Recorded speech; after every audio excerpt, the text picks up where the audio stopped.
Bueno, esta frase yo no la puse la semana pasada, pero sí resume lo que hablamos la semana pasada, algunos de los aspectos que hablamos la semana pasada. Si recordarán, si recuerdan, hablamos de que el primer efecto de la gracia sobre nosotros debería ser un compromiso con la santidad personal. Debería ser una búsqueda de la piedad, procurar que nuestro carácter sea semejante al de Cristo. Y la gracia nos estimula a que eso sea así. De hecho, al conocer más y más la gracia en mi propia vida, hay un mayor sentido de compromiso con el Señor.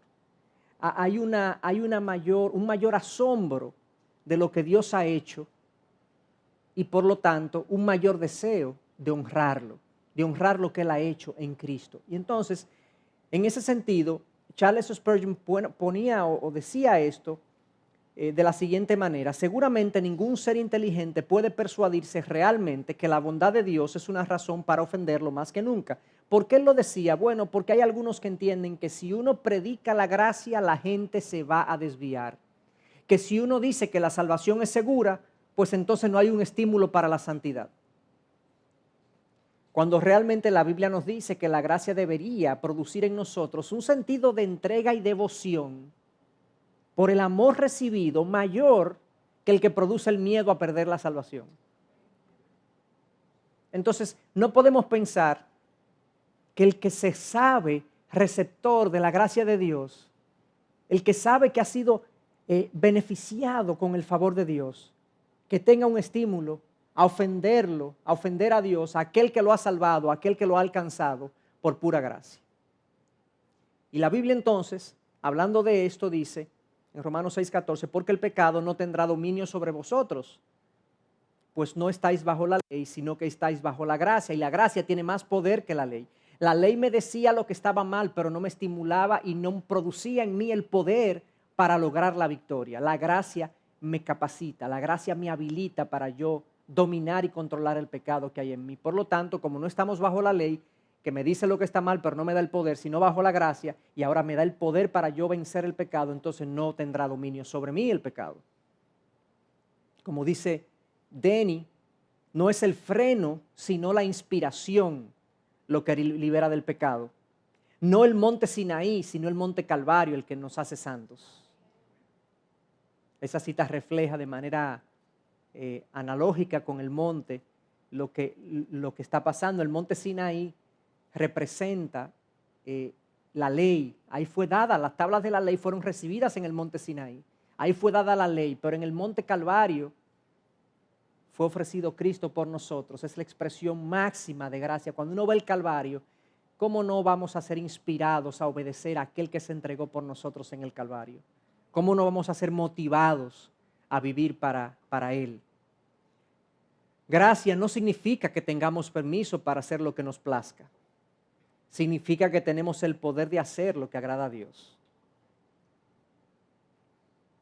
Y ese es el resumen, digamos, a nivel de ideas de lo que vimos la semana pasada, donde tratamos de reflexionar acerca de cómo la gracia me transforma en cuanto a mi lucha contra el pecado, en cuanto a mi búsqueda de la santidad. Y yo quisiera entonces en el día de hoy ver cómo la gracia se manifiesta hacia otros.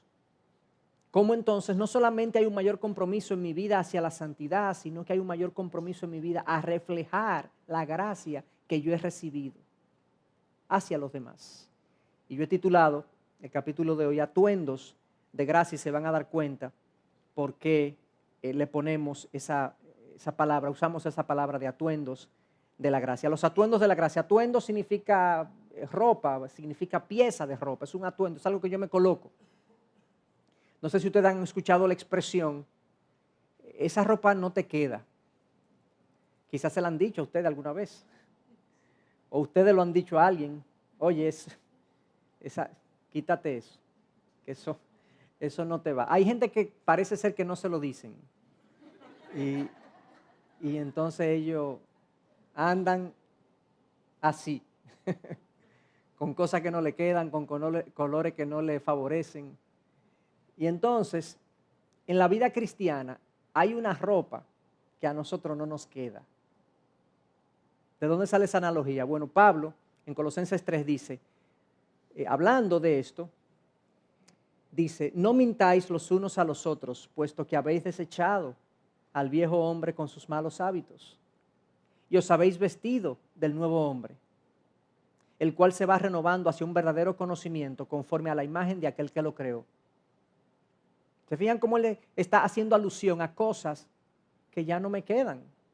Ahí hace alusión a la mentira, y hay otros pecados que yo no lo traje a colación porque voy a leer otro pasaje, pero ese es uno de ellos. Dice, oye, la mentira no te queda, eso es un atuendo que pertenece al viejo hombre, a la moda anterior de tu vida, si podemos ponerlos en esos términos.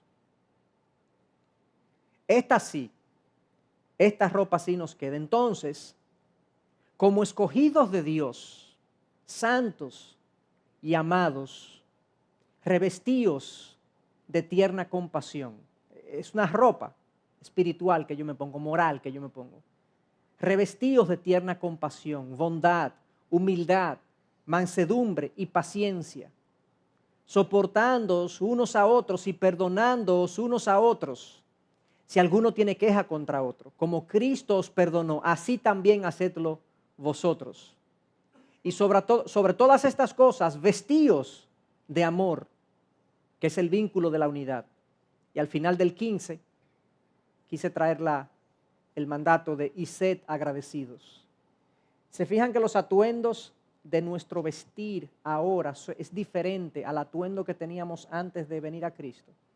Se supone que nosotros vistamos y luzcamos y nos veamos de otra forma. Hay ropa que literalmente no nos queda, ya no va con nosotros, se nos ve mal. Y Pablo en este pasaje, si ustedes se van un poquito más atrás, en el versículo 10 de Colosenses 3, él está hablando de aquello de que nosotros nos hemos despojado del viejo hombre y hemos sido revestidos del nuevo hombre. Por tanto, y ahora viene, esta es como la aplicación, esta es la vestimenta que nosotros tenemos que usar para vestir el hombre nuevo. El hombre nuevo que ya no quedó vestido con la ropa anterior que tenía, sino que hemos sido despojados del viejo hombre y vestidos de un nuevo ropaje, o más bien vestidos de una nueva naturaleza, y ahora amerita un nuevo ropaje, un nuevo atuendo. Pero fíjense que en este texto él da la motivación para ese cambio. ¿Y por qué nosotros tenemos que vestirnos de esa manera? ¿Por qué dice Pablo que tenemos que vestirnos de esa manera? Y hay 3 palabras en el versículo 12 que yo quisiera mencionar. Fíjense que él dice, entonces, como escogidos de Dios, santos y amados, revestidos de tierna compasión. Es por lo que ustedes son, por lo que ustedes han recibido de parte de Dios. Miren la traducción de la Nueva Traducción Viviente que está a su mano izquierda. Dice, dado que Dios los eligió para que sean su pueblo santo y amado por Él, ustedes tienen que vestirse de tierna compasión, bondad, humildad, gentileza y paciencia. ¿Se dan cuenta cómo lo que Dios ha hecho por nosotros debería producir en nosotros un deseo de vestirnos diferente, de vivir diferente, de tratar a los otros diferente? Acuérdense que yo me estoy enfocando aquí más bien en cómo la gracia se ve reflejada hacia los demás. Ya la semana pasada vimos que la gracia también produce un deseo de piedad, de búsqueda de la santidad, de devoción personal hacia Dios. Pero ahora también la gracia nos lleva a reflejar eso hacia los demás. Nuestro trato con los demás ha de cambiar por la forma como la gracia nos ha impactado a nosotros. Jerry Bridges, en un libro que se titula La gracia transformadora, dice lo siguiente: es difícil o quizás imposible mostrar compasión o paciencia hacia otra persona si no estamos seguros de que Dios es paciente con nosotros. O peor aún, si no sentimos la necesidad de que Dios sea paciente con nosotros. Así que estos atuendos del gentil carácter cristiano solo se los pueden poner aquellos que experimentan de manera consciente la gracia de Dios en sus propias vidas. Si yo no aprecio, si yo no valoro la gracia de Dios, es difícil que yo pueda tener gracia con los demás. El que recibe la gracia y está consciente de ello. Está consciente de que no es merecedor de la gracia recibida, de que ha recibido un regalo de parte de Dios, de que nosotros hemos sido receptores de algo que literalmente no merecemos. ¿Cómo le vamos a negar favores y bondad a aquellos que están alrededor de nosotros que tampoco se lo merecen igual que nosotros? Como tampoco nosotros nos merecíamos el cuidado y la atención de Dios sobre nuestras vidas. Hermanos, estas tres palabras de Colosenses 3:12 al principio, escogidos, santos y amados, son como tres matices de la misma realidad. Dios nos ha mirado. A Héctor Salcedo, alias Chacho. No a la Ivy, no, a mí personalmente. ¿Cómo es que Dios ha puesto sus ojos sobre mí? ¿Por qué razón?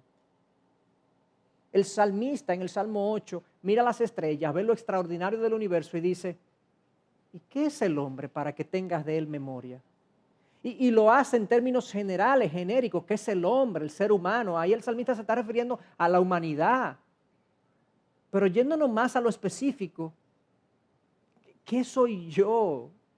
¿Quién soy yo? ¿Quién eres tú para que Dios te haya mirado? ¿Cómo es eso que tú llamas a Dios Padre? Dios, tu Padre, el Dios creador, el Dios del cielo y de la tierra, el Dios invisible, el Dios omnipotente, omnipresente, omnisciente, eterno. El Dios que es toda bondad, toda gracia, todo amor, toda misericordia, que se fijó en mí. ¿Y por qué? Y que yo soy escogido, elegido, santo, apartado, amado. Esas son palabras que tienen muchísimo contenido. Dios me ama personalmente, por nombre. Dios piensa en mí. Dios quiere lo mejor para mí. Dios procura mi bien. Dios está atento a mis necesidades, a mis necesidades. Dios sabe lo que yo necesito en todos los sentidos, en todos los aspectos, físicamente, emocionalmente, espiritualmente. Y Él, según su palabra, claramente establece que todo lo que me ocurre, todo, Él hace que coopere para bien. ¿Cómo así, Señor? Esa es la manera en que Dios me ama. Esa es la manera en que Dios me ama. Que los detalles de mi vida, aparentemente irrelevantes, aparentemente insignificantes y sin ninguna importancia, las cosas circunstanciales de mi vida, accidentales de mi vida, no son dejadas al azar, no son aleatorias, no son incidentes aislados, son parte de un propósito porque Dios me ama. Si yo medito y medito y medito y medito en esa realidad, eso debe transformar la manera como yo me relaciono con los demás. Porque si yo he sido el receptor de un favor inmerecido de este tipo, de una atención inmerecida de este tipo, de una bondad, cuando no solamente que yo me portaba, no porque yo me porto bien, no, es que yo he recibido eso cuando yo era el enemigo de Dios, cuando yo no merecía nada de lo que Él me ha dado. Entonces, estas son las cosas que deben a nosotros cautivar nuestro corazón, cautivar nuestra mente y producir un cambio en la manera como yo vivo en sentido general. Nosotros somos, dice la palabra, instrumentos, vamos a decirlo así, en las manos de Dios. Estoy parafraseando. Somos luminares en medio de una generación perdida. Somos luz de las naciones, somos luz del mundo y sal de la tierra. Nosotros tenemos propósito aquí. Y de múltiples maneras Dios dice, bueno, lo que tú has recibido también hazlo con los demás. Por ejemplo, Romanos 15:7 nos dice lo siguiente, nosotros somos extensiones de gracia, dice Romanos 15:7, por tanto, aceptaos los unos a los otros como también Cristo nos aceptó para la gloria de Dios. nosotros hemos sido aceptados. En el contexto de Romanos 15, ¿qué era lo que estaba pasando? Bueno, había una mezcla de gentiles y judíos, de esclavos y libres, de ricos y pobres, y habían problemas. Habían problemas porque la gente no sabía compartir con gente diferente a ellos. Había prejuicios, había divisiones, se anticipaban conflictos, problemas entre los diferentes grupos que había en la iglesia. Y Pablo le escribe esto precisamente diciéndolo: ustedes tienen que aceptarse en sus diferencias, en sus debilidades, en sus diferentes colores y clases sociales y nacionalidades, porque Cristo, Dios, los aceptó en Cristo a ustedes, a todos, tal y como ustedes han sido aceptados, así mismo acéptense los unos a los otros. Si Dios no me ha rechazado a mí, ¿por qué tú me rechazas? Si Dios no ha rechazado al hermano que está a tu lado, ¿por qué tú lo rechazas? ¿Cuál es la razón?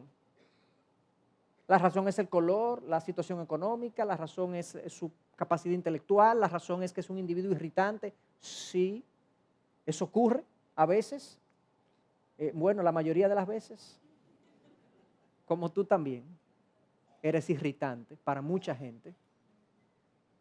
El paciente se desespera con el impaciente, porque el paciente cree que la norma de conducta es la paciencia. El que es tranquilo se desespera con el intranquilo, con el hiperactivo, y el hiperactivo se desespera con el parsimonioso. ¿Verdad? El individuo que siempre anda pepillito, no le gusta que se le siente uno que está sudado, que viene en una guagua al lado.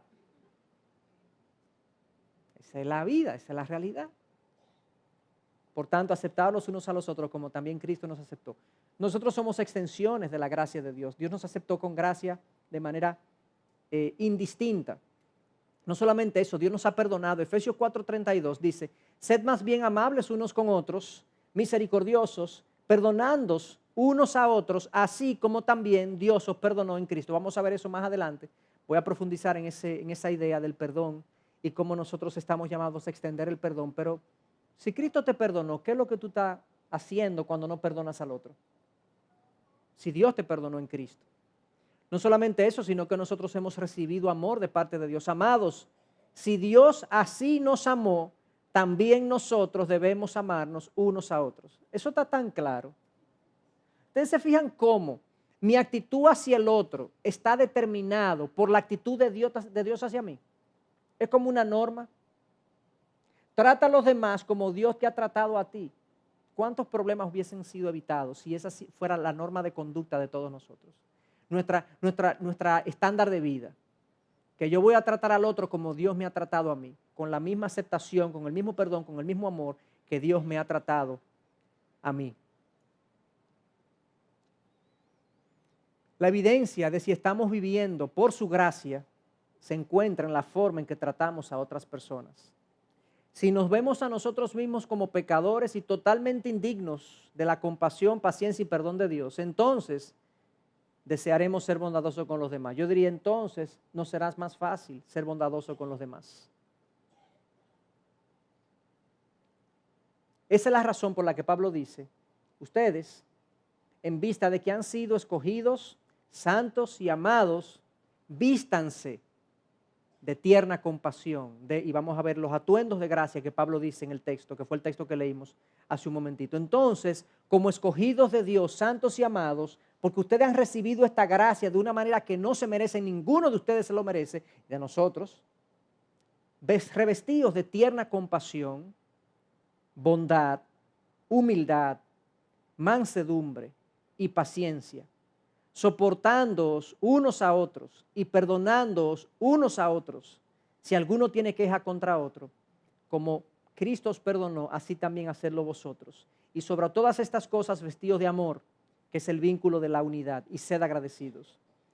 Yo puse el número 9 ahí arriba porque son como 9 rasgos, 9 piezas, vamos a decirle así, de ropa espiritual, que él menciona. Yo no la voy a ver todas, pero vamos a ver la suficiente para tener una idea bastante clara de lo que Pablo quiere decirnos en este texto. El comentario expositor sobre estas cosas dice, estas son aquellas cualidades de la vida que si están presentes en la comunidad de creyentes, eliminarán o al menos reducirán las fricciones. Estas cualidades de la vida son aquellas que si están presentes en la comunidad de creyentes, eliminarán o al menos reducirán las fricciones. Es inevitable las fricciones, es inevitable los problemas, es inevitable en este mundo caído el dolor. El dolor físico, el dolor económico, el dolor emocional, el dolor relacional. Porque somos pecadores, todos nosotros. Es inevitable que sintamos dolor. A veces yo quisiera, no sé si ustedes lo han querido en algún momento de su vida, como que todo desaparezca, como que cuántos problemas, cuánto dolor, cuánta dificultad, cuánta necesidad, cuánta gente en problemas hay en el mundo. Demasiada para yo poder soportar la carga que a veces me desespero y digo que, pero cuántos problemas hay. ¿Cuántas situaciones difíciles? Y cuando se trata de lidiar con la gente, ahí es que la piña se pone agria. Porque si hay algo que produce aflicción, un espíritu afligido, es precisamente las relaciones personales dañadas, afectadas por el pecado con otros. Si nosotros no nos revestimos de esto, no vamos a poder aguantar el inclemente clima de las relaciones. Va a ser imposible. Si esto no es parte de nuestro atuendo, no hay forma de aguantar, como les decía, el clima inclemente de las relaciones personales. Vamos a definir estos atuendos uno por uno y vamos a hacer algunas aplicaciones. Él comienza diciendo que nos revistamos de tierna compasión. Yo voy a hacer algunas definiciones y voy a ver algunos detalles más adelante. Tierna compasión. ¿A qué se refiere? Bueno, la definición literal en el original significa empatía y ternura expresada hacia aquellos que sufren o son más vulnerables. Es el lamento por el sufrimiento del otro. Cuando yo leo esto, piensa en ti. Piensa en ti, piensa en tu corazón, qué tan lejos, qué tan cerca tú estás de esa definición. Qué tan empático y tierno tú eres con el que sufre, con el que está padeciendo cualquier tipo de necesidad a tu alrededor. A veces nuestra actitud es más de indiferencia o de obviar, no quiero ni mirar para allá. Quiero cerrar mis oídos y mis ojos a la necesidad. De hecho, el libro de Eclesiastés dice que mientras más conocimiento uno tiene, más dolor hay. Porque mientras más se entera uno de cosas, uno más se aflige. Yo mismo me he visto evitando sesiones enteras del periódico. Hay noticias que yo quito, hay fotos que yo paso. Yo no quiero ver ciertas cosas y ciertamente hay cierta morbosidad en algunas cosas que se presentan y yo no quiero ver lo que es morboso. Pero hay realidades de las cuales yo no me puedo abstraer. Hay sufrimiento que está cerca de mí que yo no puedo cerrar mis oídos. Hay gente sufriendo alrededor de mí. Familia, gente que trabaja conmigo, para mí, que está cerca de mí, hermanos de la iglesia. Y a veces no queremos ni siquiera preguntar. A veces no queremos ni siquiera preguntar. Porque sabemos que si preguntamos, ya sabemos lo que viene por ahí. Me va a comprometer, me voy a sentir mal, me voy a sentir triste. Yo no puedo hacerle frente a eso. Es parte del atuendo del nuevo hombre, esta actitud y disposición a identificarme y ser empático con la necesidad del otro, a lamentarme por el sufrimiento del otro. Bondad, la segunda pieza de este atuendo, de estos atuendos, que nos vistamos de esto, de bondad, una buena disposición hacia los demás, es el deseo de dar. Va acompañado de la tierna compasión, pero esto no necesariamente es hacia los que necesitan, sino un corazón bondadoso, un corazón dador. Es una dulzura en la disposición, es lo contrario a la severidad. ¿Ustedes saben, conocen gente severa? Gente agria, gente entruñada,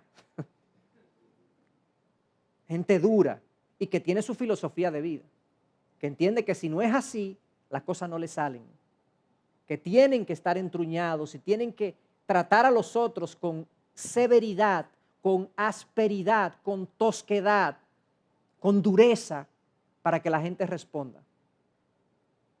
Y sí, a veces en el mundo pecador que vivimos, parecería que funciona ese mecanismo, pero a la larga no funciona tanto como el estímulo y la bondad.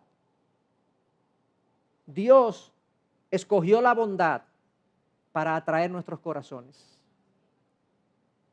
Dios pudo justamente ser severo con nosotros.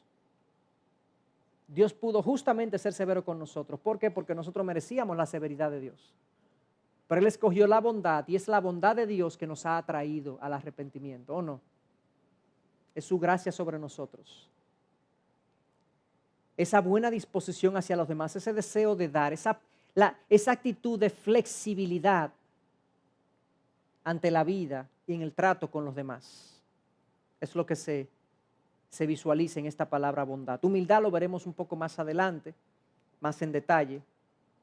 Y seguimos. Mansedumbre es el otro de los atuendos de los que se habla en este pasaje. Es lo opuesto a la arrogancia, disposición a hacer concesiones. Es la marca especial del hombre que tiene una delicada consideración por los derechos y sentimientos de los demás. El manso es sensible, está atento a lo que el otro piensa, a lo que el otro entiende. Yo cuando pienso en la mansedumbre, me gusta ilustrarlo con un caballo bronco.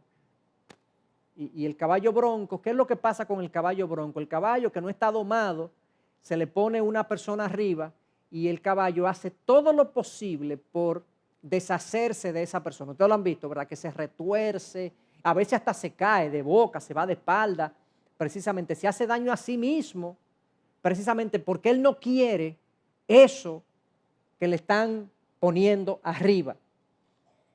El caballo manso que está domado acepta la carga voluntariamente, sin pelear, sin demandar, sin airarse e irritarse por la carga, porque es una carga que le están poniendo. El manso es así. El manso soporta carga sin reclamar. Absorbe. El manso absorbe carga. Y de verdad que la vida de mucha gente a veces carga. Es una carga. Pero el manso eso es lo que hace. Carga. Las cargas, valga la redundancia, de los demás. Jesús dijo en un momento dado, de todas las cosas que podíamos imitar de Jesús, pero hay un solo pasaje que él dice, sed como yo, que soy manso y humilde de corazón, y encontraréis descanso para vuestras almas. ¿Ustedes sabían que esa última parte está ahí? Sed como yo y sed mansos y humildes de corazón, y encontraréis descanso para vuestras almas. La falta de descanso a veces, la ansiedad del alma, la inquietud interna muchas veces es porque nosotros no somos mansos hacia la vida en sentido general. Estamos constantemente tratando de doblarle el pulso a lo que Dios ha determinado, a la situación que estamos viviendo, a los acontecimientos que nos ha tocado vivir.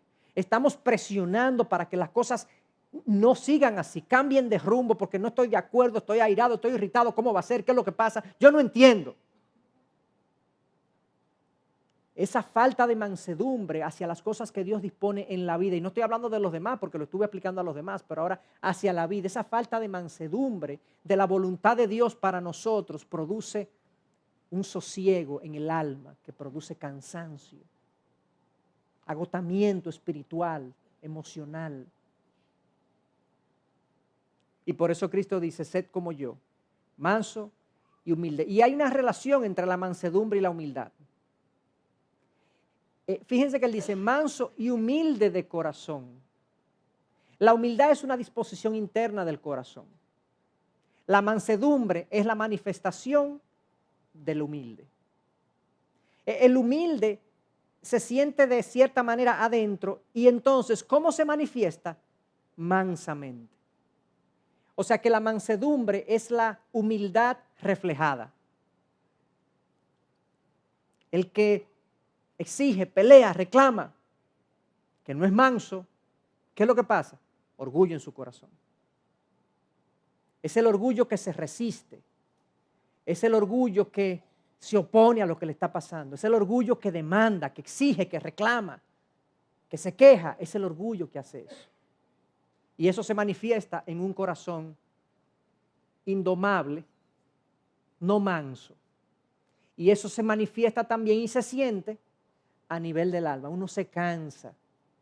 El que vive pulseando todo, pulseando con Dios, digamos, porque al final, ¿quién determina las circunstancias de nuestra vida? Dios.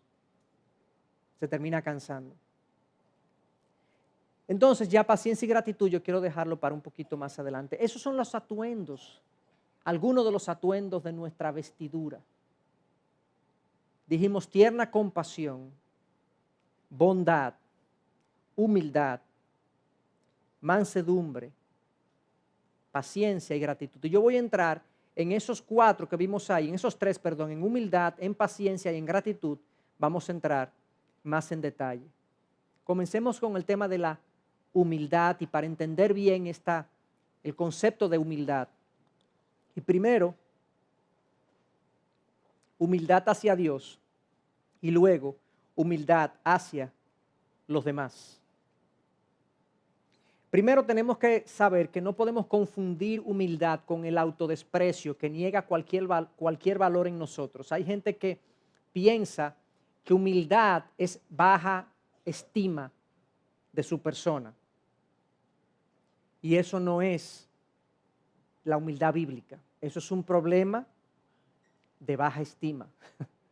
Es un problema de infravalor de lo que tú eres y de lo que tú vales para Dios. Pero bíblicamente Dios nos atribuye un valor. Nosotros somos la corona de la creación. Nosotros somos un poco menor que los ángeles y se nos ha puesto a nuestra disposición toda la creación para ser gobernada y sojuzgada por nosotros. Nosotros tenemos en nosotros la imagen de Dios. Nada en la creación, a ninguna otra cosa en la creación se le atribuye reflejar la imagen de Dios como nosotros, como el ser humano.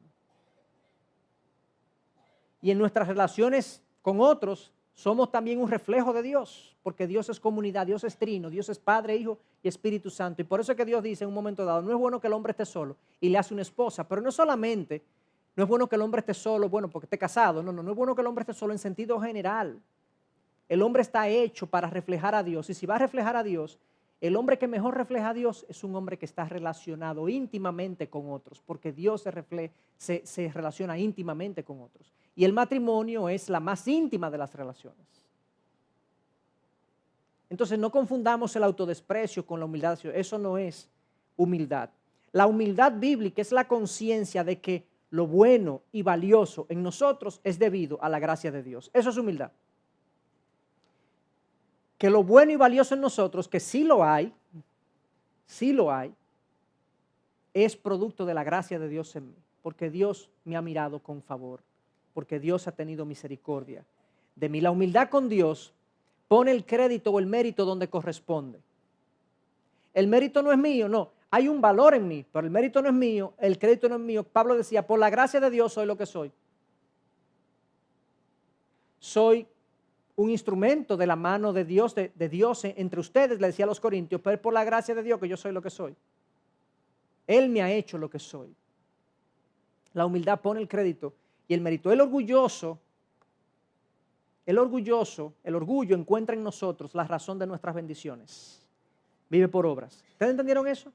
El orgullo encuentra en nosotros la razón de nuestras bendiciones. Dios nos bendice y nosotros creemos que por nosotros. No, esto que estoy disfrutando, es que yo soy muy disciplinado. No, es que yo no me pierdo en eso. No, yo a Dios le saco su comida aparte. Y inmediatamente vemos una desdicha en otro. ¿A qué se lo atribuimos?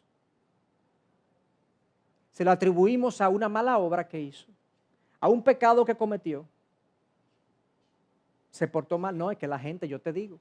Por eso es que le pasan las cosas. Nosotros nos convertimos como uno de los amigos de Job, o en los varios amigos de Job, que cuando llegaron y vieron su desdicha, le dijeron, tú tienes que tener un problema con Dios. Porque no es posible. No es posible que una persona le vaya tan mal y que esté bien con Dios. Eso es imposible. Nosotros somos muy ligeros para entender que desdicha es juicio y bendición es aprobación de Dios. Y lo vemos en nuestra propia vida.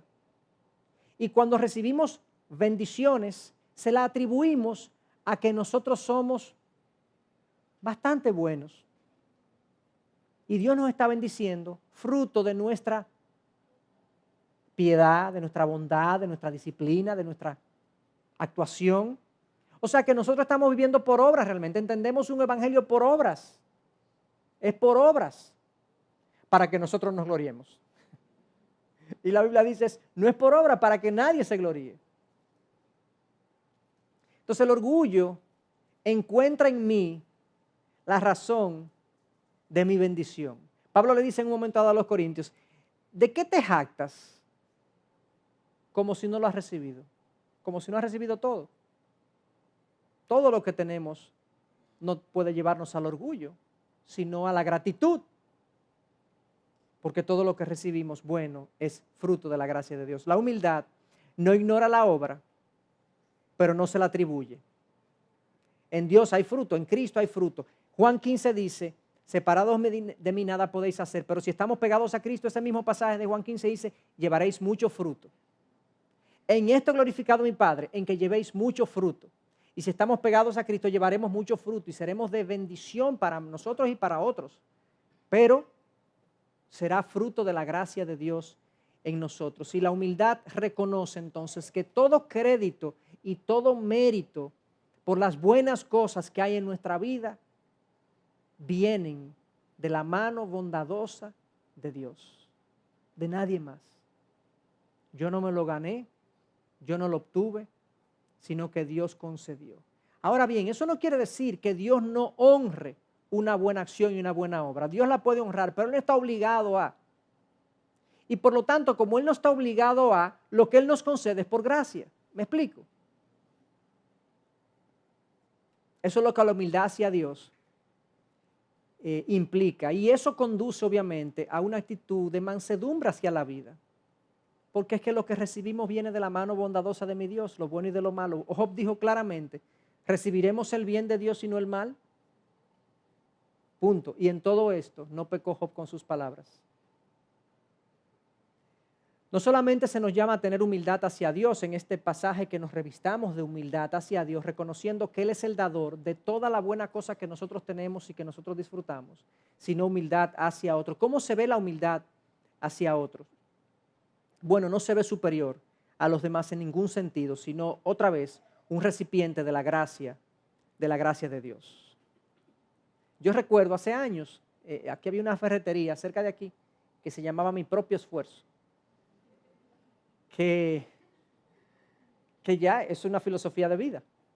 El título, el nombre de la ferretería indicaba que era su propio esfuerzo. Él se hizo a sí mismo.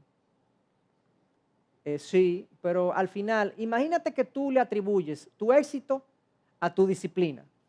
Ya. Y si tú hubieses tenido una condición que te hubiese impedido la concentración, como hay condiciones mentales que impiden la concentración y tú no puedes desarrollar una vida disciplinada. Ah, no, bueno, si lo vemos así, bueno, pero esa es Dios te eximió de esa condición. Y supongamos que tú le atribuyes tu éxito a que tú te preparaste. ¿Y quién te pagó los estudios? No, mi papá y mi mamá. Ya. ¿Y quién le dio los recursos?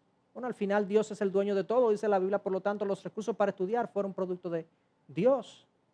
Pero suponte tú que tú no has estudiado y tampoco tuviste disciplina, pero te ha ido bien y sucede que tú eres brillante en cuanto a ideas. ¿Que quién te dio esa capacidad para tener ideas? Pero suponte tú que tú tuviste una mala idea, no te pudiste preparar, tampoco tu familia te ayudó y tú finalmente te va bien en la vida, económicamente hablando. ¿A quién tú le atribuyes que los clientes vengan donde ti? ¿Y qué? ¿A quién tú se lo atribuyes? A ti. Es como que el agricultor se atribuya que la lluvia es fruto de él. O que el sol salió por él.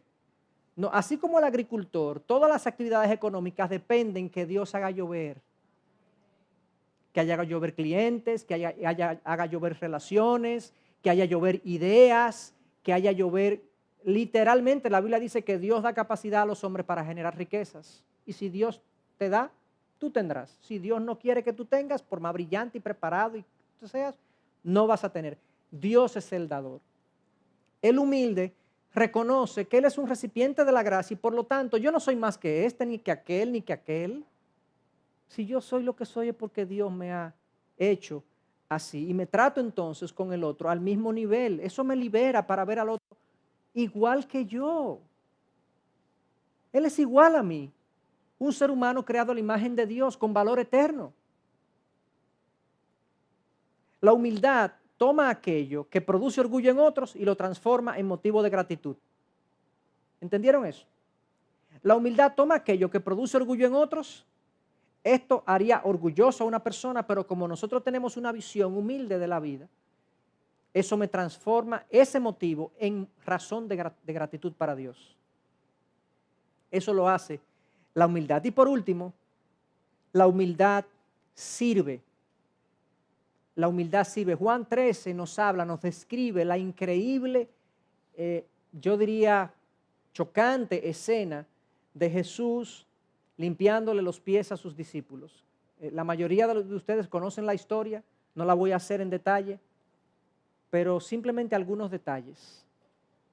Estaban en la Santa Cena, a los que prepararon la Santa Cena, Juan y Pedro, se le olvidó tener a alguien que lavara los pies. Eso era una regla social, yo diría, en esa época. Nadie lo previó, nadie lo preparó. Jesús, sin exigir, sin demandar, sin reclamar, que no se había hecho, él sencillamente se pone de pie y comienza a lavar los pies de sus discípulos. Al final dice, ¿ustedes han visto lo que yo he hecho? Que he lavado los pies los unos a los otros. Bueno, de la misma manera que yo lo he hecho, hacedlo ustedes los unos a los otros. Pero todo eso se antecede de la famosa frase de, el que quiera ser grande entre vosotros,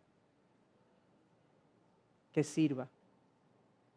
El mayor entre ustedes será el que sirva. Los gobernantes de este mundo se enseñorean y se hacen grandes sobre la gente, pero en el reino de los cielos, el grande es el que sirve. Pues yo estoy entre ustedes como el que sirve. Y en Marcos 10:45 la palabra nos dice que Cristo no vino a ser servido, sino a servir y a dar su vida en rescate por muchos. Dios. Nosotros no tenemos una dimensión de esa escena de lavar los pies, de que Jesús lavando los pies. No tenemos una dimensión de lo que, hasta que no entremos en gloria. Hasta que no entremos en gloria. Recientemente yo veía un partido de tenis que se llevó a cabo en Dubái. Ustedes saben que en Dubái hay una monarquía.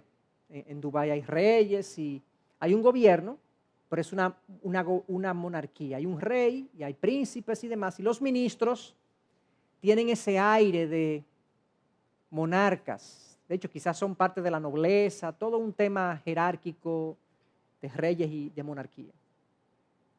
Sucede que en la final del torneo de tenis, en la final, ya cuando se van a premiar a los jugadores, hay una alfombra roja que sale de un pasillo y viene toda la cancha y se inserta en la plataforma de premiación. Me dice mi hermano, ¿tú ves eso que está ahí? Esa alfombra roja que se puso ahí para... Eso es para que ese tipo, que es un ministro, no sé qué ministro es, él se baje de ahí donde él estaba todo en alfombra roja, en la grada donde él estaba, todo alfombra roja alrededor, donde quiera que él caminaba era alfombra roja, y para él salir a la cancha habría una alfombra roja, para él subir. Y todos los jugadores que venían y recibían el premio, pues le hacían una reverencia, una especie de actitud de sujeción y sumisión a su majestad. Yo me imagino que en esa cultura, por donde quiera que esa gente camina, imagínense que ese individuo un día decide, este individuo que está acostumbrado a caminar en alfombras rojas constantemente y que si se va a mover a una cancha de tenis hay que ponerle una alfombra roja, hace así a recoger un papelito, la gente va a decir, oh, wow, wow.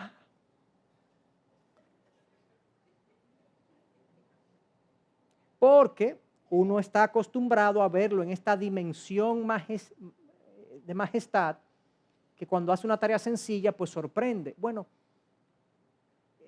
algo muy, muy diferente y distante yo creo que va a ocurrir cuando nosotros veamos a Cristo y nosotros veamos al Señor en toda su gloria, en toda su majestad, recibiendo adoración de seres angelicales, de millones, millares y millares de seres angelicales y de millares y millares de hombres y mujeres redimidos por su sangre y revestidos de, yo no sé, de cosas indescriptibles, descrito en el libro de Apocalipsis como algo inmensamente hermoso. En su muslo dice justo y verdadero, y su ropaje blanco, y sus ojos como fuego penetrantes, y decir que este vino a salvarme a mí, y que anduvo en las calles de Palestina cogiendo polvo, y que cogió una ponchera de agua para lavarle los pies mugrosos a este grupo de traidores. O sea, la dimensión que vamos a tener del sacrificio de Cristo cuando entremos en gloria nos va a dejar estupefactos. Nosotros vamos a decir, pero es que no puede, esto es incomprensible. Y le adoraremos, y le adoraremos, y le adoraremos.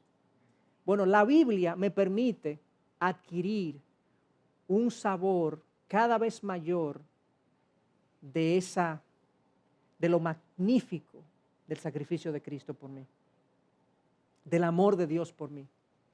Y cuando yo adquiera eso y yo escuche sus palabras, si yo, que soy el Señor, lavé los pies, ustedes deben lavar los pies los unos por los otros. Cuando yo escuche eso con los oídos de mi corazón, yo no voy a tener ningún problema en hacer lo que se presente a quien sea que lo necesite. La gracia se ve así. La gracia se ve así, sirviendo a otros. La gracia no se cree más, no se cree menos, pero la gracia se ve como un instrumento de reflejar las glorias de nuestro Señor. Y nuestro Señor, increíblemente, es humilde. A mí me choca a veces esa expresión, Dios es humilde. ¿Ustedes saben que Dios es humilde? ¿Cómo Dios puede ser humilde? Eso como que choca, ¿verdad? Bueno, Dios es humilde porque lo vimos en Jesús. Esa es una de las primeras cosas. Bueno, quería profundizar un poco en el tema de la humildad. Hacia Dios, el crédito es de Él. Hacia otros, como no merecemos nada, yo soy libre para servir a otros, para entregarme hacia los otros, para no creerme más que los demás. Es por la gracia de Dios que somos lo que somos. Y no solamente eso, sino que se nos indica que debemos ser pacientes, que nos debemos revestir de paciencia. Y la paciencia indica el autocontrol que permite soportar lesiones e insultos sin recurrir a represalias apresuradas. Indica el autocontrol que permite soportar lesiones e insultos sin recurrir a represalias apresuradas. En el versículo 13 hay dos maneras en que la paciencia se manifiesta hacia los demás. En primer lugar, por un lado, la paciencia soporta y por otro lado, la paciencia perdona. Fíjense cómo el versículo 13 como que expande la paciencia. Miren cómo lo dice. Miren específicamente el versículo 13. Bueno, dice, desde el 12, dice, entonces, como escogidos de Dios, santos y amados, revestidos de tierna compasión, bondad, humildad, mansedumbre y paciencia, punto y coma, soportándoos unos a otros y perdonándoos unos a otros. O sea, ¿cómo es que se ve la paciencia?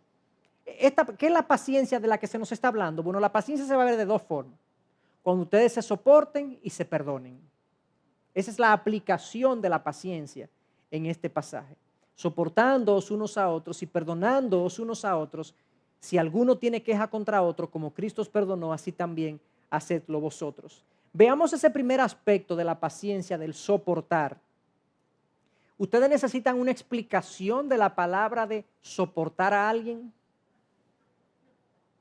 No necesitamos mucha explicación, ¿verdad? De hecho, una frase muy recurrida, muy usada, tremendamente popular. Yo no soporto ese fulano. Yo no soporto a fulano o a fulana. Yo no lo soporto. Bueno, se trata esta palabra de eso, de que hay que soportar la gente. Es una disposición a absorber las faltas y rasgos irritantes de otros. No se trata tanto de las ofensas contra mí. El soportar no tiene que ver con las ofensas. El soportar tiene que ver con faltas que se hacen contra nosotros, pero no son ofensas muchas veces intencionales. Por ejemplo, el caso típico casi generalizado, donde el hombre tiene que ocasionalmente, no, frecuentemente esperar a su esposa cuando van para un sitio. Vamos a salir, ¿verdad? La esposa comienza una hora antes que nosotros y termina, bueno, nosotros en ese tránsito de tiempo nos preparamos, cenamos, vemos un poco de televisión y todavía no ha salido. Entonces, es un tema de soportar esa cuestión de que ella no lo está haciendo intencionalmente, pero es que tiene que hacer mucho más asuntos que nosotros, ¿verdad? Una vez yo le pregunté a una persona, a una mujer, yo quería saber, bueno, ¿qué es lo que pasa? Fue una persona que llegó tardísimo a un sitio y me dice, bueno, que yo estaba quitándome las cutículas. Digo yo, bueno, eso es algo que yo no hago. Eso ahí realmente tiene un punto, porque yo no me imaginaba que tú antes de salir te va a ocurrir quitarte la cutícula. El soportar, Pablo claramente, a mí la sabiduría de la palabra de Dios me sorprende, porque Pablo dice, hay cosas irritantes en la gente que no son ofensas, que tú tienes que soportar, y hay cosas que son ofensivas que tú tienes que perdonar. En este caso, bueno, hay rasgos irritantes de otro que tú vas a tener que soportar. Es aguantar lo que no me gusta de los demás y aquellas cosas que serían desconsideradas, que yo consideraría desconsiderado. No, que fulano no piensa en el otro. Bueno, pero son cosas que quizá él no tiene en la mente, él no lo hace intencionalmente, pero él es así, o ella es así. Y yo lo soporto, o sea, el soportar debe ser de buena gana, porque Dios nos ha aguantado a nosotros. O sea, el soportar y por dentro estarme muriendo, loco por decirle 3 cosas a la persona, eso no es un soporte bíblico. ¿Me explico? Eso es un soporte, tú te estás aguantando para no buscarte un problema, pero realmente no hay una absorción de la falta del otro, no hay una paciencia en todo el sentido de la palabra, porque quizá tú te estás aguantando, pero por dentro tú estás loco por decir 4 cosas. ¿Me entienden?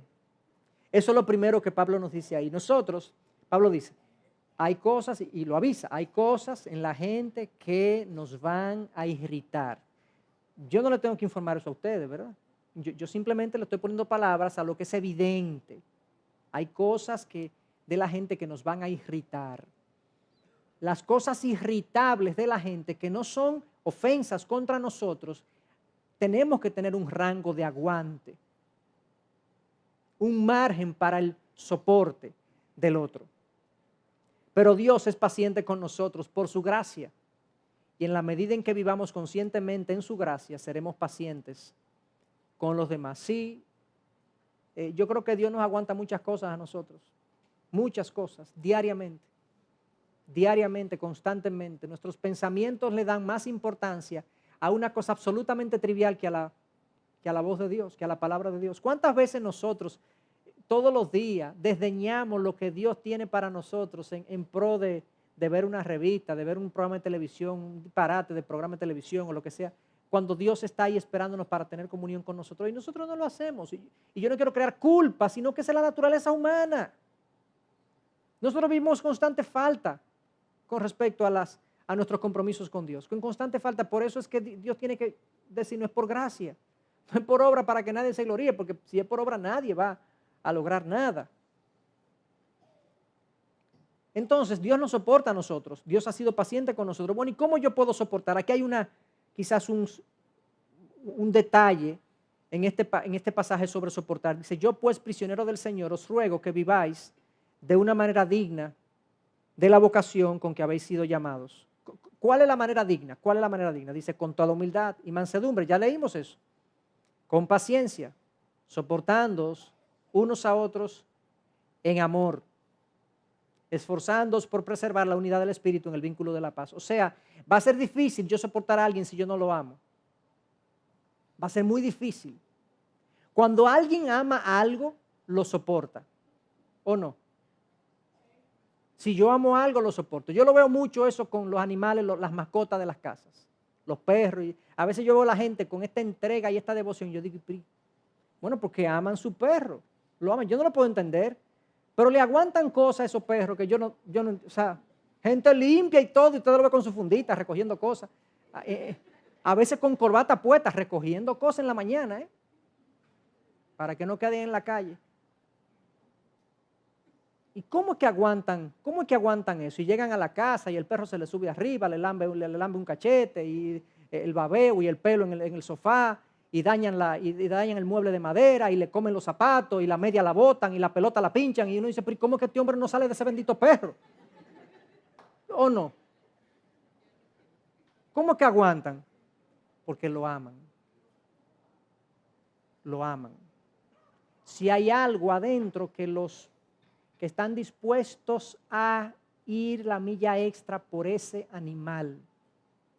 De hecho, mucha gente ama hoy más a los animales que a la gente, porque los animales traen más gozo que muchos seres humanos, ciertamente. Ahí hemos llegado. ¿Y cómo yo puedo amar más?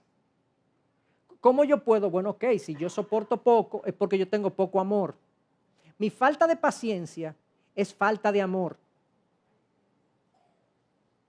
Porque 1 Corintios 13 dice, el amor es paciente. Esa es la primera característica. ¿Cómo se comporta una persona que ama? Una persona que ama, la primera cosa que muestra es paciencia con el otro. Le aguanta cosas. Si yo no aguanto, no, que yo tengo un problema, yo soy así. No, tú eres una persona poco amorosa. Ese es tu problema. Poco amorosa con los demás, tú te amas demasiado a ti mismo y tú eres poco paciente con los demás. Entonces, ¿cómo yo logro eso? Bueno, amar, ¿cómo amo entonces? El grado de nuestro amor mutuo se basará en nuestra conciencia y aprecio del amor de Dios por nosotros. Cuanto más tengamos una comprensión sincera del amor de Dios por nosotros, más nos sentiremos inclinados a amar a los demás. Por eso dice Juan, nos amamos unos a otros porque Él nos amó primero. Ustedes conocen ese pasaje que dice, nosotros amamos porque Él nos amó primero. ¿A qué se refiere? Nosotros amamos porque Él nos amó primero. Se refiere en el contexto, es que podemos amar a otros cuando estamos conscientes de que Dios nos amó primero a nosotros. Si Dios me amó a mí primero, de la manera que yo soy, de las cosas que yo tengo, con las cosas que yo tengo, ¿cómo entonces no amar? Mientras más yo reflexiono en esa realidad, según la Biblia, yo puedo entonces ser transformado en una persona más amorosa y por tanto más paciente. Por eso, cuando nos falte la paciencia, pidamos más amor, no más paciencia. Digo, podemos pedir más paciencia, pero lo que Dios va a hacer es crear más amor, crear un corazón más amoroso. Y el corazón amoroso va a venir no solamente con paciencia, sino que el corazón amoroso trae muchas otras cosas consigo. Trae más paciencia, trae más deseo de ver a la otra persona crecer. Dice, porque el amor no se goza de la injusticia, más se goza de la verdad. ¿Qué se refiere a eso? No se goza de la injusticia, más se goza de la verdad. Bueno, cuando yo amo a otro, yo no me gozo en que esa persona esté en pecado, en que esa persona caiga. Yo me gozo en la verdad, yo me gozo en que crezca en la verdad. El amor trae eso. Todo lo cree, todo lo soporta, todo lo espera. O sea, el amor es confiado, el amor confía en el otro. O sea, que Dios, cuando crea un corazón amoroso conmigo, va a traer todo eso. Por eso es, hermanos, también que Dios nos coloca a veces en situaciones donde tenemos que amar, porque si no amamos, va a haber problemas. Dios nos coloca en situaciones donde a menos que no amemos, va a haber una fractura, va a haber un problema. O sea, son situaciones de la vida con gente que va a sacar de nosotros el amor que no está ahí, o va a poner en nosotros el amor que no está ahí. La gente irritante, la gente difícil, la gente complicada es parte del currículum de Dios para crear en nosotros amor hacia los demás. Y a eso se refiere esto de soportar, que para soportar es parte de la paciencia, necesitamos amar. Veamos el otro aspecto de la palabra paciencia que tiene que ver con perdonar, porque dice el texto que como escogidos de Dios, santos y amados, revestidos de tierna compasión, bondad, humildad, mansedumbre, paciencia, soportándoos unos a otros y perdonándoos unos a otros. Si alguno tiene queja contra otro, como Cristo os perdonó, así también hacedlo vosotros. Entonces este es el otro aspecto de la palabra paciencia, de la paciencia en nuestras vidas. El soportar o tolerar debe ser nuestra respuesta a las acciones no intencionales de los demás. Lo que dijimos, las preferencias diferentes, los rasgos de personalidad diferentes, que son irritantes a veces para nosotros. Pero el perdón debe ser nuestra respuesta a los actos intencionales o provocativos de otra persona, aquellos casos en los que se intenta dañarnos. Y Pablo no ignora eso. Pablo dice, hay gente que te va a querer dañar. No solamente tú vas a tener que pasarle cosas a la gente porque la gente es diferente a ti y por eso sopórtalos, pero la gente es mala, la gente es perversa y eso implica que tú vas a tener también que vivir la paciencia y el amor de una manera redentiva, vamos a decirlo así, de perdonar a una persona que te ha dañado, que fue lo que Cristo hizo, lo que Dios hizo por nosotros en Cristo. Y la fórmula para eso, bíblicamente hablando, es que yo perdono porque soy perdonado. El perdón cristiano se otorga porque hemos sido perdonados por Dios. Fíjense cómo Colosenses, ya lo leímos, dice soportándose unos a otros y perdonándose unos a otros. Si alguno tiene queja contra otro, como Cristo os perdonó, así también hacedlo vosotros. Eso está muy claro en la Biblia. De hecho, mi último mensaje trató precisamente del siervo que debió perdonar a su consiervo en la parábola de Mateo 18. Mi último mensaje tuvo que ver precisamente con el perdón hacia los demás. Mi mensaje en la iglesia, no aquí, sino mi mensaje a toda la iglesia. Y la parábola tiene algunas verdades importantes. Yo le voy a resumir la parábola y vamos a sacar algunas verdades importantes a manera de recordación de lo que esa parábola nos dice. Se nos cuenta de una persona, es una parábola, es una historia ficticia creada por Jesús para producir un efecto, para enseñar. Pedro le pregunta a Jesús, ¿cuántas veces debo perdonar a mi hermano? ¿Hasta 7 veces? Y Jesús le dice, bueno, no hasta 7 veces, sino hasta 70 veces 7, dice en una traducción. Otra traducción dice hasta 7 veces 7, que serían entre 49 y 490 veces. No importa, el objetivo de Jesús, el propósito de Jesús con esta expresión es tantas veces como sea necesario. Tú debes perdonar a una persona que se arrepiente y viene a pedirte perdón, tantas veces como sea necesario. Entonces lo que pasó en la parábola es que una persona tiene una deuda con su amo, una gran deuda con su amo, una deuda casi incalculable, de una dimensión impagable para el siervo. Y se lo debe a su amo. Él va donde su amo y le dice, ten paciencia conmigo, yo te lo voy a pagar. Eso es lo que le pide el siervo. El Señor, sabiendo que el siervo no tiene cómo pagar, le dice, yo te voy a perdonar la deuda. Y le perdona la deuda. Luego esa persona sale de ahí y a él le deben un dinero y él entonces trata de cobrar ese dinero y dice que toma a la persona por la garganta y lo trata de ahogar, le dice, paga lo que debes. Y todo esto pasa viendo los otros consiervos lo que está pasando y los consiervos van donde el amo y le dice, tú sabes que el siervo al que tú le perdonaste la deuda no perdonó a su consiervo, y el amo lo manda a llamar y lo mete en prisión y le dice, hasta que no pagues el último centavo no vas a salir de ahí. Cristo concluye, así mismo hará vuestro Padre Celestial con aquellos de ustedes que no perdonen a aquellos que le ofenden. O sea, la relación mía con Dios es profundamente afectada cuando yo no entrego el perdón de la misma manera que Dios me ha perdonado a mí.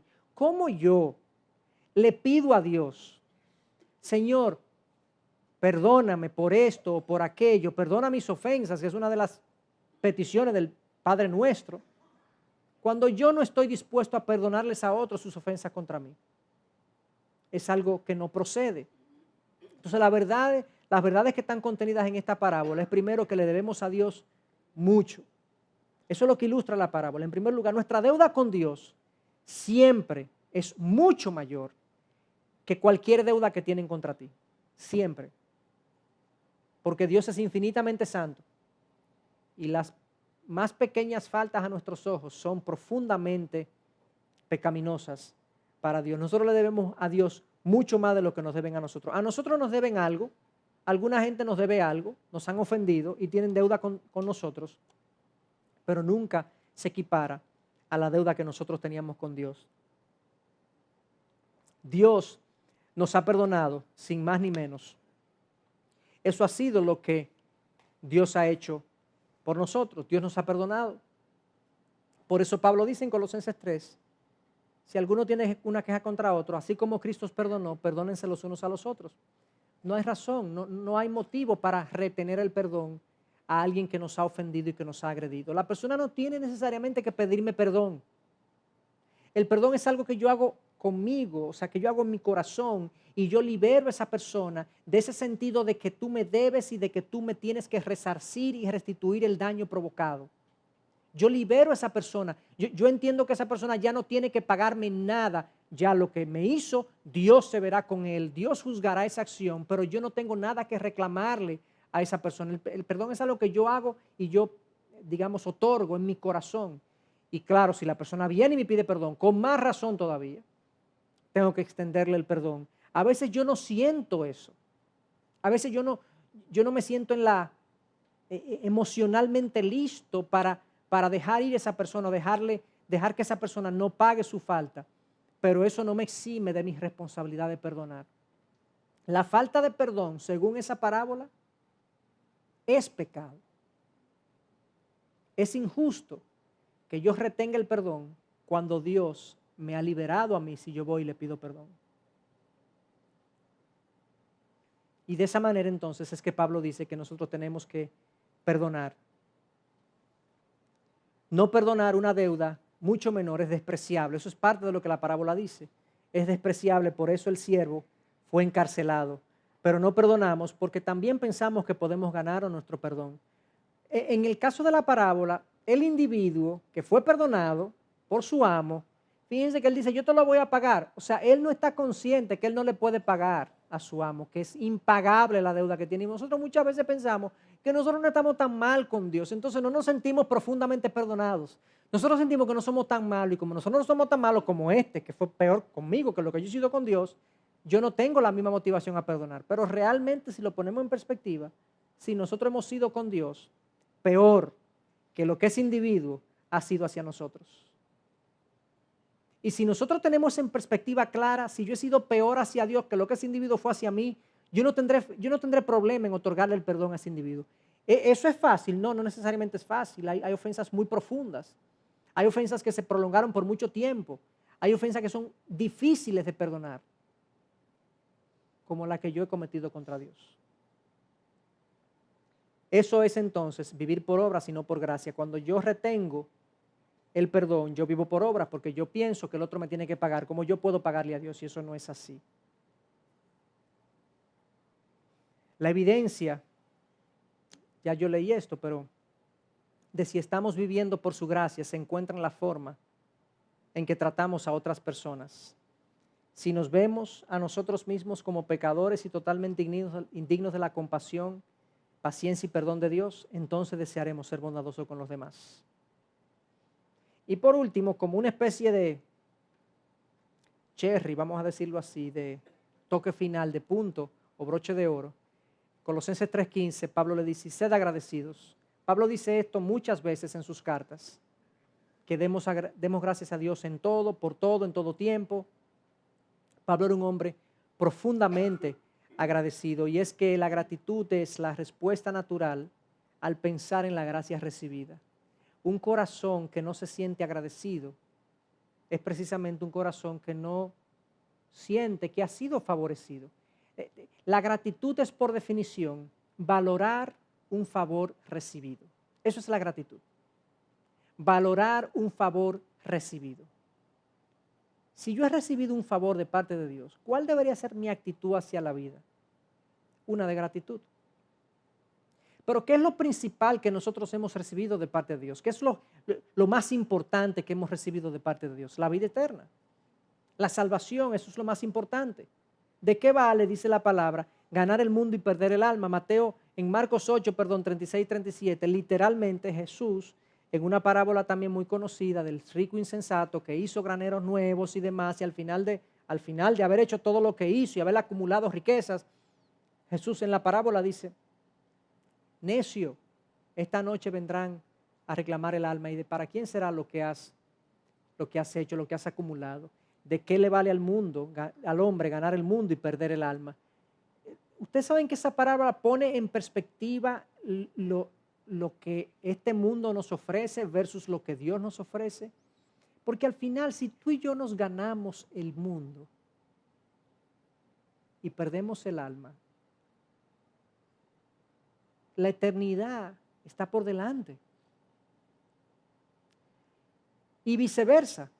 Pero si tú y yo perdemos el mundo y ganamos el alma, oh, gloria a Dios. Ese es el punto de la parábola, que la vida eterna y los bienes celestiales y las riquezas en Dios son mucho más valiosas, inconmensurablemente más valiosas que lo que este mundo puede ofrecer. Eso no quiere decir que vivamos en este mundo como de manera desganada, porque aquí no hay nada que buscar, esto no me puede... No, lo que tenemos que hacer es saber que aquí no está nuestra plenitud y nuestra satisfacción, sino allá. Y que si estamos aquí, lo hacemos incluso con la mirada puesta allá, sabiendo que lo que hacemos aquí tiene un impacto en la eternidad. Pero al final, lo que más valor tiene es mi salvación, la salvación de mi alma. ¿De qué me vale a mí ganar el mundo y perder el alma?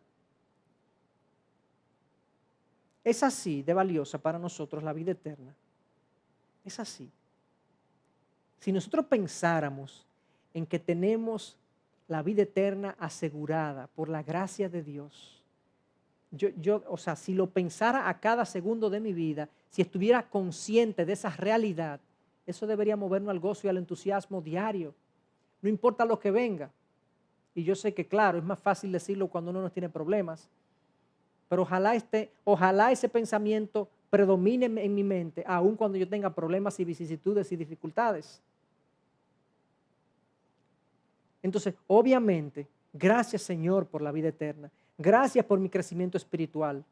El que comenzó en vosotros la buena obra la terminará hasta el día de Cristo Jesús. Gracias Señor por hacerme crecer. Gracias Señor por la provisión de toda esta vida, por la provisión económica, por mi salud, aún por mi enfermedad, que dice tu palabra que obra para bien para aquellos que te aman. Entonces Señor, gracias por todo. Gracias por lo que tú has hecho por mí, por lo que tú eres en Cristo para mí. Cuando nosotros vemos la relación con Dios, como lo hemos tratado de ver en este curso, Él es el dador, la fuente de toda buena dádiva y nosotros los receptores del favor inmerecido de Dios. Eso debería mover nuestra vida a un gozo incesante, a un entusiasmo apasionado por vivir para Él. Ojalá ese haya sido el efecto final que haya quedado en nuestros corazones al revisar estas verdades. Que sigamos creciendo en gracia. ¿Ustedes saben lo que significa crecer en gracia? Bueno, crecer espiritualmente en fruto de la gracia de Dios en nosotros, porque eso es lo que nos hace crecer. Y crecer en gracia también es entender, seguir entendiendo esta idea, este concepto, esta verdad de que todo lo que recibimos es por pura gracia. Que sigamos creciendo en gracia. Recuerden cómo Pablo le mandaba saludos a sus iglesias cuando abría muchas de sus cartas. Dice, gracia y paz a vosotros. ¿Cómo así, Pablo? Gracia. Que crezcan en gracia, que conozcan la gracia, que mediten en la gracia, que reflexionen en la gracia, que disfruten la gracia, que aprecien la gracia, que valoren la gracia, que nos gocemos en la gracia, que descansemos en la gracia de Dios. Él está por nosotros y si Él está con nosotros, ¿quién contra nosotros? A Él sea la gloria por siempre.